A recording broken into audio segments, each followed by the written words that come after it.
नगीना के सांसद चंद्रशेखर आजाद सदन में कोलोजियम सिस्टम पर करते हैं बात तो पूरा सदन न केवल पक्ष बल्कि विपक्ष भी ताली बजाने पर हो जाता है मजबूर। नमस्कार दोस्तों, आप देख रहे हैं हिंद समाचार और मैं हूं आपके साथ ज्योति यादव।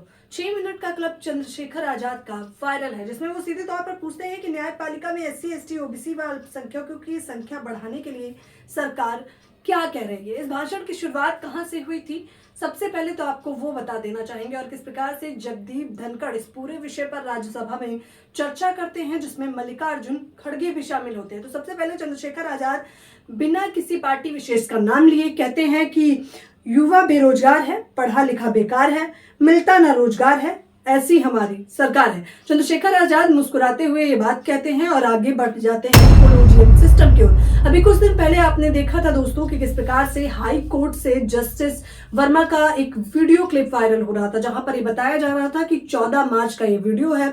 जसवंत वर्मा के घर पर आग लगती है और फायर ब्रिगेड जब वहां पर पहुंचता है तो नोटों का आबंडर उन्हें देखने को मिलता है। ये वीडियो वायरल हो जाता है, जिसके बाद सुप्रीम कोर्ट जो है एक फैसला सुनाता है कि जस्टिस वर्मा को अब नई दिल्ली हाई कोर्ट में नहीं बल्कि अब उन्हें इलाहाबाद हाई कोर्ट में उनका तबादला कर दिया जाएगा। जिसके बाद भी बार एसोसिएशन इसका जमकर विरोध करता है। अखिलेश यादव से लेकर नगीना के सांसद चंद्रशेखर आजाद इस पर टीका टिप्पणी करते हैं। अखिलेश यादव तो चुटकुले अंदाज में कहते हैं कि पता करिए कहीं ये जस्टिस वर्मा के ही तो पैसे नहीं हैं जिनमें आग लग गई है, और वहां पर जो भगवा कपड़ा रखा था उस पर भी थोड़ा सोच विचार करिए।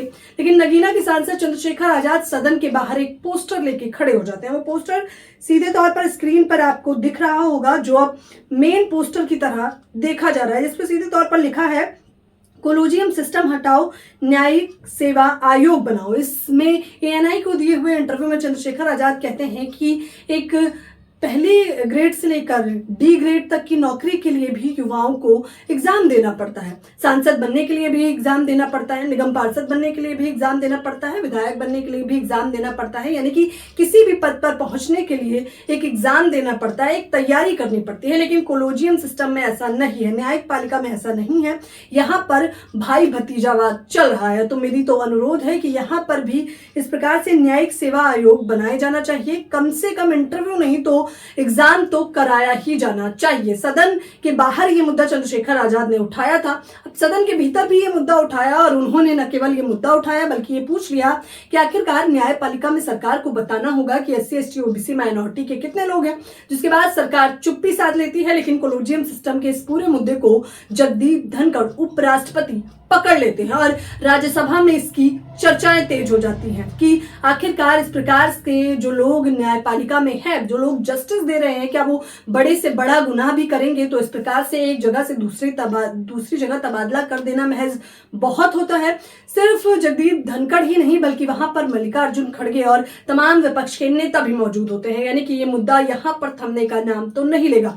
हालांकि कुछ लोग ऐसे भी हैं जो जस्टिस वर्मा के समर्थन में आ गए हैं। उनका कहना है कि जानबूझ के जस्टिस वर्मा को फंसाने का काम किया जा रहा है क्योंकि वो वर्मा समुदाय से संबंध रखते हैं। हालांकि चंद्रशेखर आजाद ने भी इस पूरे विषय पर चर्चा करते हुए कहा कि अभी मैं उन्हें आरोपी करार नहीं दे रहा हूं, लेकिन मैं मांग करता हूं कि इस पूरे मामले की न्यायिक जांच होनी चाहिए। कोलोजियम सिस्टम सालों से चला आ रहा है, जहां पर न्यायपालिका में खास तौर पर जज का बेटा ही जज बनता है। ये कोलोजियम सिस्टम को हटाने के लिए ही चंद्रशेखर आजाद ने जो मांग करी है, उस मांग के बारे में आप लोगों की क्या कुछ प्रतिक्रिया है। जिस प्रकार से चंद्रशेखर आजाद और अखिलेश यादव और पूरा विपक्ष इस मुद्दे को आगे लेकर चल रहा है, उसके बारे में आप लोग क्या कुछ सोचते हैं।